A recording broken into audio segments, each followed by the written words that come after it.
safe na to. Iniwan niyo ako sa ere, tayo, ha? Makinig lang ng mabuti din sa babae, para sa amin. Ako yun doon pinapakita na mahal ko yung girlfriend. Kahit ano sabihin mo, kahit paulit-ulit mo sasabihin yan, may kinig ako sa'yo. Gusto kong mag-sympathize, maging affectionate din sa mga sinasabi. Ayun naman pala, friend tayo. Sa akin, pag nagmamahal, unang-una yung time.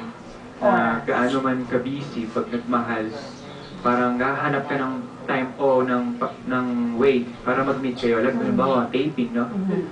Tapos siya nagtitaping din. Tapos ka na pala nagtaping, so, special ka sa set niya. So, nililigaw mo ngayon, taga-show. Pangalawa, siyempre yung respeto siya, yung ano yung gusto niya, siyempre, gagalang mo siya, then yung care, at pangatlo, yung pinaka-importante siyempre, yung loyalty. Yun. Okay. At the best way to show my love sa babae, siguro yung just being there. Kahit na ano pang mangyari, just be there.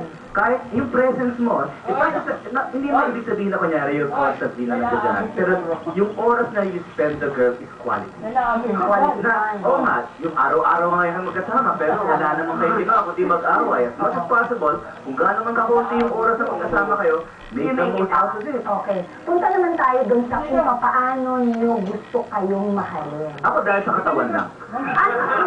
Dahil sa katawan How ko. do you want the person to love you sa katawan lang? Gusto ko ka, admire mo yung body, admire mo ang katawan. Recently, ito, babalik lang ako kasi